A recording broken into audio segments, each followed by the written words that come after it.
warahmatullahi wabarakatuh. Perkenalkan, nama saya Nur Marfa Abdullah dari kelas 1 CTKI.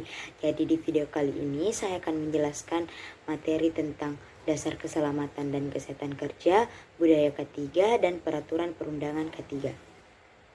Pengertian K3, menurut filosofi, upaya atau pemikiran dan penerapannya yang ditujukan untuk menjamin keutuhan dan kesempurnaan baik jasmania maupun rohania, tenaga kerja pada khususnya dan manusia pada umumnya, hasil karya dan budaya untuk meningkatkan kesejahteraan tenaga kerja. Adapun secara keilmuan, suatu ilmu pengetahuan dan penerapannya dalam upaya mencegah kecelakaan, kebakaran, peledakan, pencemaran, penyakit akibat kerja, dan lain-lain. Secara praktis, suatu upaya perlindungan agar tenaga kerja selalu dalam keadaan selamat dan sehat selama melakukan pekerjaan di tempat kerja, serta bagi orang lain yang memasuki tempat kerja maupun sumber dan proses produksi dapat dipergunakan secara aman dan efisien. Prinsip K3 yang pertama, semua kecelakaan kerja dan PHK dapat dicegah. Yang kedua, semua potensi bahaya harus diidentifikasi dan dikendalikan. Yang ketiga, K3 adalah bagian integral dari perilaku, tanggung jawab, dan peran setiap tenaga kerja. Yang keempat, setiap tenaga kerja harus mempunyai rasa memiliki dan berpartisipasi. Yang kelima, setiap tenaga kerja harus memimpin, mengatur dirinya sendiri, dan mengoreksi satu sama lain. Yang keenam, K3 adalah good for business success, vitality, and sustainability. Adapun tujuan dan pentingnya K3. Tujuan yang pertama, melindungi tenaga kerja atas hak keselamatannya dalam melakukan pekerjaan. Yang kedua, menjamin keselamatan setiap orang lain yang berada di tempat kerja. Yang ketiga, memelihara sumber produksi. Pentingnya K3. Yang pertama, menyelamatkan karyawan. Yang kedua, menyelamatkan keluarga. Yang ketiga, menyelamatkan perusahaan. Selanjutnya, pengertian dan manfaat budaya K3L. Budaya K3 adalah budaya yang mengedepankan keselamatan kerja yang diperoleh dari hasil sikap, norma, kepatuhan, kesadaran, dan komitmen karyawan perusahaan dalam menaati prosedur dan kebijakan yang ditetapkan perusahaan. Menerapkan budaya K3 dalam setiap aktivitas kerja akan mengurangi potensi terjadinya kecelakaan kerja, serta dapat mengurangi waktu henti operasional mereka yang disebabkan kecelakaan kerja atau kerusakan alat produksi mereka. Adapun manfaatnya, yang pertama meningkatnya keselamatan dan kesehatan kerja, yang kedua meningkatnya produktivitas, yang ketiga meningkatkan citra perusahaan, yang keempat meminimalisir kecelakaan akibat kesalahan atau kelalaian, yang kelima meningkatkan kesadaran akan bahaya melakukan kesalahan, yang keenam mendorong pekerja untuk melakukan tindakan yang sesuai. Membangun budaya K3.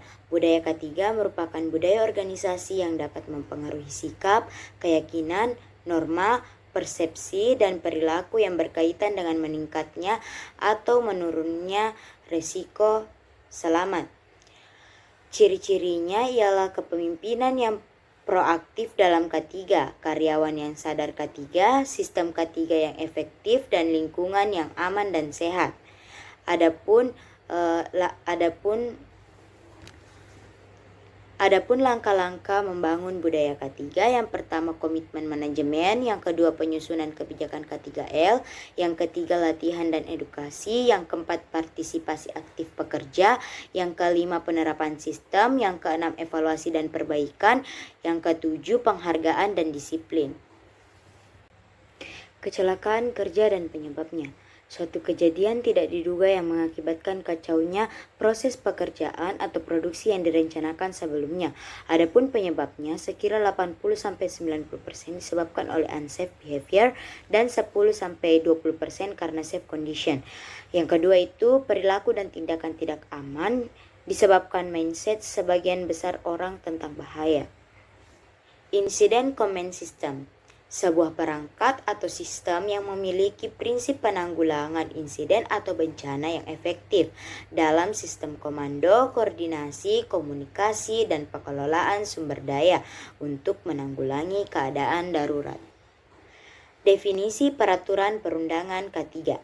Peraturan Perundang K3 adalah peraturan tertulis yang telah dibuat oleh lembaga yang berwenang sebagai pedoman warga negara dalam segala kegiatan untuk menjamin dan melindungi keselamatan dan kesehatan kerja. Undang-undang yang pertama, Undang-Undang Nomor 1 Tahun 1970 tentang Keselamatan Kerja bertujuan melindungi tenaga kerja dari kecelakaan dan penyakit akibat kerja, berlaku di semua tempat kerja dan mengatur kewajiban pengusaha, pekerja, dan pengawasan oleh pemerintah. Yang kedua, Undang-Undang Nomor 13 Tahun 2003 tentang Ketenagakerjaan mengatur hubungan kerja antara pekerja dan pengusaha, termasuk hak, kewajiban, perlindungan, serta syarat-syarat kerja untuk menciptakan keadilan dan kesejahteraan bagi tenaga kerja. Yang ketiga, Undang-Undang Nomor 36 Tahun 2009 tentang Kesehatan mengatur tentang penyelenggaraan kesehatan di Indonesia, termasuk upaya pencegahan, pengobatan, dan perlindungan kesehatan bagi seluruh masyarakat, serta penyediaan fasilitas dan layanan kesehatan yang layak. Yang keempat, Undang-Undang Nomor 32 Tahun 2009 tentang perlindungan dan pengelolaan lingkungan hidup mengatur tentang perlindungan lingkungan hidup, pencegahan pencemaran, serta pengelolaan sumber daya alam untuk keberlanjutan kehidupan yang sehat dan aman bagi masyarakat.